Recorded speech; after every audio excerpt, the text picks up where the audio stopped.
안녕하세요. 별쌤TV입니다. 오늘은 제가 진상엄마 대처법을 좀 얘기를 해보려고 그래요. 학원을 운영하시다 보면 진짜 진상엄마들 많으시잖아요. 근데 정말 좋은 분들이 거의 대부분이세요. 거의 대부분이신데 그 중에 뭐 100명 중에 1명? 그 정도의 좀, 정말 이분은 왜 이러실까? 어떻게 이렇게 비상식적일 수 있지?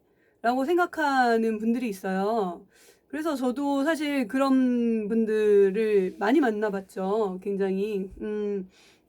근데 제가 이제 가만히 생각을 해보면, 예전에 제가 학원을 했을 때 초창기 때 만나뵀던 그런 제가 그 당시에 진상이라고 생각했던 분들, 그 분들을 이렇게 지금 와서 돌이켜서 생각을 해보면, 내가 초창기였기 때문에 되게 미숙한 부분이 있었구나라는 생각이 좀 들어요. 물론 이렇게 그분이 저한테 잘못한 부분도 있었죠. 그런데 제가 지금 와서 돌이켜서 생각을 해보면 내가 그런 부분들을 좀 미숙했었구나. 미숙했기 때문에 나한테 컴플레인이 들어온 부분이 있었겠구나 라는 생각이 많이 들어요. 여러 가지 분들 중에 또 제가 어떤 분이 있었냐면 그 아이의 사진을 제가 찍어서 이렇게 앨범에다 좀 보관을 했다가 나중에 이렇게 드리는 게 있었는데 그 앨범에다가 작은 앨범에다 이렇게 사진을 찍은 것들을 이렇게 보관해 왔었는데 제가 그걸 이제 좀 안 하려고 너무 힘들어가지고 학원을 하면서 이제 그런 것들을 조금 처음에 초창기에 하다가 안 하려고 이제 정리를 할 테니까 지금까지 했던 사진들을 왜냐면 이게 너무 차곡차곡 쌓여요. 앨범 수가 점점 많아지는 거야. 아이들이 이제 계속 오는데 엄마들이 찾아가지 않으시는 거예요. 가져가지 않으시고 이제 그래서 제가 이제 그걸 좀 정리하려고 안 찾아가시는 앨범은 제가 이제 버리겠습니다. 그러니까 그냥 이제 제가 폐기 처분할 테니 꼭 찾아가세요 하고 기간을 2달 정도를 제가 그거를 공시를 하고 그 다음에 그거를 그렇게 무료로 제가 제공해 드리는 거였죠. 사진을 찍어서 제가 사진을 출력해 가지고 앨범에 꽂아서 제가 그걸 이렇게 놔뒀어요, 아이들. 그래서 찾아가라고 이제 그렇게 했었던 적이 있었어요. 그때는 이제 초창기 때, 아주 초창기 때.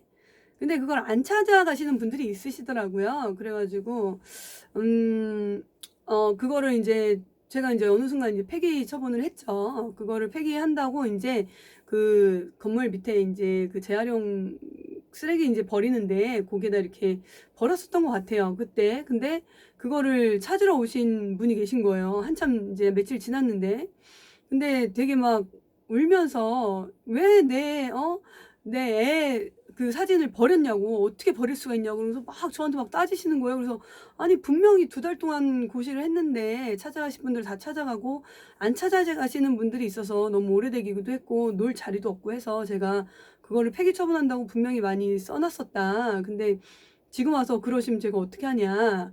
근데 이제 저도 너무 황당했었죠. 근데 이분 얘기를 들어다 보니까 나중에는 이제 점점점 우시면서 저한테 얘기를 하시는데 자기가 지금 이제 이혼을 해서 아이를 더 이상 볼 수가 없는 상황인데 그 앨범에 있는 아이라도 보려고 지금 왔는데 혹시나 하고 왔는데 그거를 폐기 처분했다고 하니까 너무나도 가슴이 아파서 그런다 이렇게 말씀을 하시는 거예요. 그래서 진작에 그렇게 얘기를 하시지. 저한테 막 따지듯이 막 화를 내셔가지고 저는 진짜 뭐 이런 분이 다 있으신가 했었거든요. 그래서 그분이 너무 안쓰러워서 제가 며칠 전에 버렸는데 혹시나 해서 재활용 그 쓰레기 더미 같은데 이렇게 뒤져보니까 거기 앨범이 있더라고요. 그래서 찾아드렸던 기억이 나요.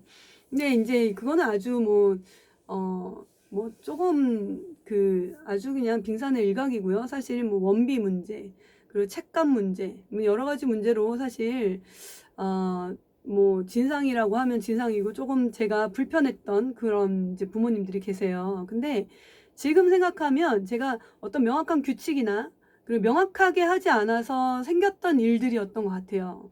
그래서 선생님들이 이제 어머니들 상대할 때 어우 진짜 이 엄마는 왜 그러지 하는 부분이 있잖아요. 그걸 다시 한번 돌이켜 봐야 돼요. 내가 이 부분을 뭘 잘못했지? 그리고 진짜 만약에 너무 진짜 이분은 정말 아니다 싶은 분이 있어요. 계속 끌고 나가면 정말 내가 너무 피곤하겠다.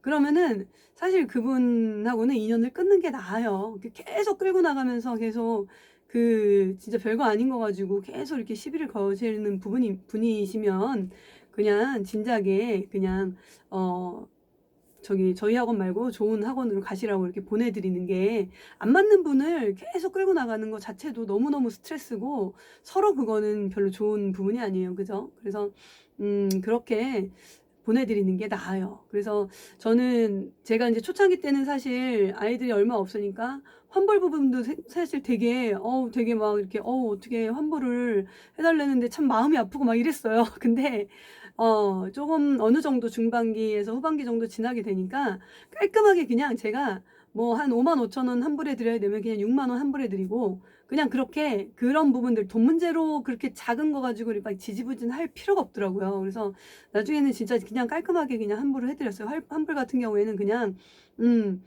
그분이 원하는 대로 아니면은 정확하게 학원 규칙이 있잖아요.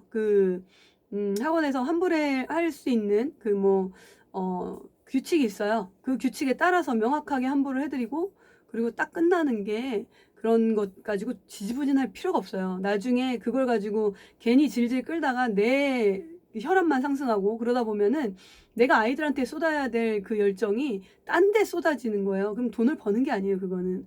그래서 일단 제가 말씀드리고 싶은 거는 우리가 그냥 내 의견에 반하게 얘기한다고 해서 모든 분들이 진상이 아니에요. 내가 뭘 잘못하는 부분이 있을 수 있어요. 그러니까 다시 한번 생각해 보셔가지고 컴플레인이 들어오면 그걸 한번 고칠 거를 생각을 해보세요. 그게 나한테 훨씬 좋아요. 그리고 뭔가가 깔끔하게 정리가 안 되면 좋지 않아요. 그래서 깔끔하게 그냥 정리를 해주시는 게 금전 문제나 뭐 이런 것들은 그냥 내가 조금 손해본다 생각하고 정리를 하는 게 훨씬 낫고요. 그리고 선생님들이 괜히 그런 거에 지지분이하게 끌어가지고 괜히 내 열정을 다른 데 쏟지 않았으면 좋겠어요. 그래서 아이들을 가리키는데 더 큰 열정을 쏟으시고요. 그리고 괜히 조그만 사소한 문제로 인해서 번지지 않도록 그냥 미련 없이 깔끔하게 정리할 부분들은 딱 정리를 해주시는 게 훨씬 나으실 것 같아요. 제가 여태까지 뭐 20살 때부터 저는 이 일을 했으니까 아이들을 가르치는 일을 했는데 20살 때부터 해온 바에 의하면 인간관계는 명확하고 깔끔하게 그리고 조금 손해보자 이런 부분이 가장 현명한 것 같습니다. 네, 시청해주셔서 감사드리고요. 구독과 좋아요 부탁드립니다. 감사합니다.